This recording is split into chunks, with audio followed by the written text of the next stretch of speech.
Hello, I am so excited to share with you today my experience of the Joe Dispenza event retreat that happened in June 2023. So I just came home a couple days ago. So I'm going to go through the notes I have, tell you all the great stories. So one of the things that I did going in was I ate mostly fruit and mostly raw. I eat a lot like this in my regular life too, but I went even further with it when I was there at the retreat, and it was really easy because everything was prepared for you. So I believe that from eating raw vegetables, and raw fruit, foods that have living water in them, it even helps us energetically even more connect. Another thing that Joe taught during the week is that when our adrenaline goes up, our melatonin goes down. And our melatonin is something that can help us move deeper into lower brainwave states and have more vivid visual perceptions while we're doing our meditations. So I had pretty much no caffeine all week as well, because we know caffeine creates that stress response, and then that would make the melatonin go down. So doing that, I think that was really big for my pineal gland meditation, and then just drinking lots of water overall. Though it's tough to drink a lot of water when you don't want to have to leave the retreat every 5 minutes to go to the bathroom. So there's a balance there. Some things, if you're thinking of going to a Joe Dispenza retreat to prep, is knowing that it's going to be hot if you're in Cancun. So you're going to want to have shorts or whatever, something light, a dress. And then in the event, when you're in the actual room, it's cold, right? So I wore a lot of like kind of what I'm wearing right now. I feel like a lot of people were more dressy than me. I was like very much casual, and like I came to meditate. I came to be comfortable. I was like trying on sweatpants the week before and like sitting down in the fitting room to practice. Like, is this going to be comfortable? But wear whatever you're wanting to wear, and then make sure that when you're in the room, you have a zip up sweater, like a hoodie, track pants, something warm, and or a blanket, because you could just throw a blanket over your legs. Also, good idea. A lot of the meditations, you'll be lying down. So having some kind of small pillow. And a lot of people, I think I would get this for the next one if I go again. A lot of people had an inflatable, portable air mattress. And I can list a brand that my friend had below that seemed like a really good brand. So when you're prepping for the next meditation, you can just quickly blow up your air mattress and have something really comfortable to lie down on for your meditations, because some of the meditations are long. One of the meditations was 4.5 hours. It didn't feel like 4.5 hours, but it was. So yeah, I had a big tote bag, and that's where I put all of my layers of clothes. Also bringing a journal. I'm someone who likes to write notes. Not everyone did, but I like to write notes. So I had my journal and a pen. And yeah, so one thing that I think will really help you prepare, one thing I did before the retreat is gotten even clearer on the potential, the outcome that it is that you want to manifest. He does give time during the retreat, but I think it's a good idea. Like, you're on your flight, you have lots of time before. Get clear on the potential that it is that you want to create. If you don't know what it is that you want, that is perfectly fine too. That is something that I was also experiencing. And so then get clear on the emotions, because what I would find is a lot of the time at the end of a meditation, when I was in that place coming from theta back into beta, I would get all these downloads dropping in, all these downloads on inspired action to take, things to do. And sometimes I would be like, Reese, like, this isn't the time for planning. But I realized it wasn't actually me planning. These were like solid downloads. And so when I was generating the emotions in the meditations, then the inspired action on how to get there was dropping into me as I was coming out of the meditation. So that was really, really powerful. Another thing I would definitely recommend, if you can, is arrive a day early. So my flight was at 11 a.m.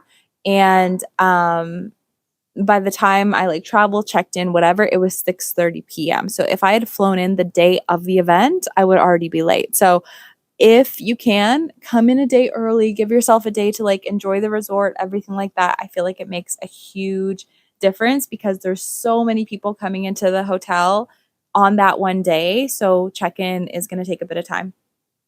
I also gave myself one day later after the event. And I think that this was so important too. Of course, I wanted to come home to my kids, but I also thought it'd be good to have a day to integrate. So I had a day after to go to the beach, jump in the water. I did a lot of journaling. I did a lot of reflecting. I reviewed my notes. More downloads dropped in based on my notes. It increased my understanding of everything that I learned. There's so much great science, so much great perspective. So if you can, give yourself an extra day or at least an extra half day. My flight was at 7 p.m.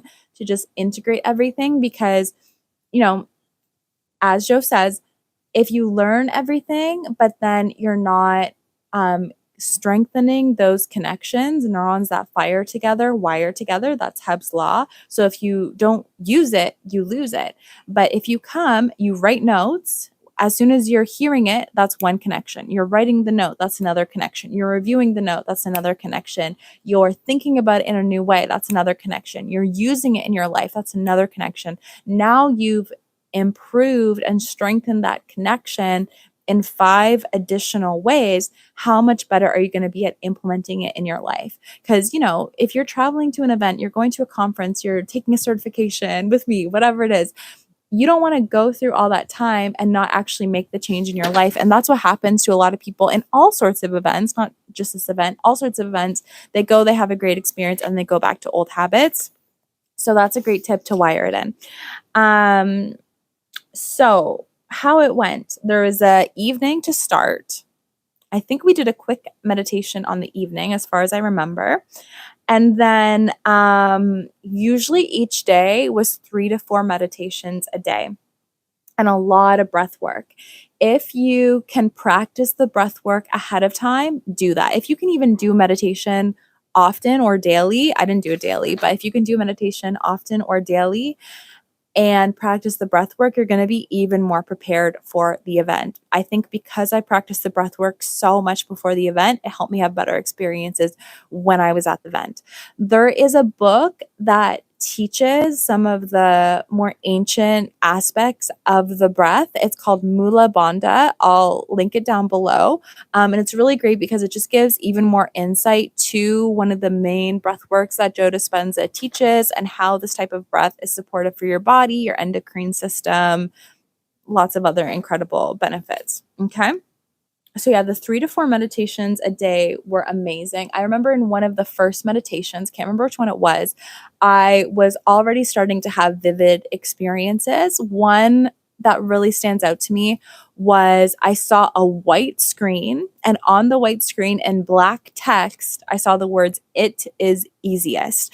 And how I interpret that message for me is just a reminder for me to allow things to be easy, allow things to be simple. And that's a message I will always continue to receive because I love, why make it hard, right? Don't overcomplicate things. Let it be easy. Let it be fun. Let abundance flow.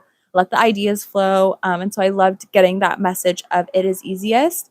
And I think I got that message because I really zoned into the meditation, allowed myself to become nothing, as Joe said, and my consciousness was able to connect in the greater field. Another huge experience that I had was during the pineal gland meditation. So for this, the day starts at 4. So I got up probably 2:45 or something. I would get there early and wait in line so that I could be close to the front.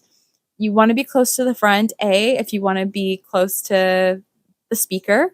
There's screens all around, so you can always get the information. But I'm thinking, okay, if I'm at home, I can watch Joe or whatever teachers I like on a screen. So if I'm in person, I want to have the in-person experience. So on the days where my seating group was in the center, or on the day that my seating group was in the center, I actually got literally the best seat, right in front of his whiteboard and him. And another reason why it's good to line up early and get a seat at the front is because for the lying down meditations, you'll have so much more room to lie down your air mattress or your blanket or towel or whatever you bring and have space. Because if you're in one of the further rows, you're kind of crouching in between seats. So get to the front of the room, and then when the doors open, you might do a little light jog to get to the front of the auditorium.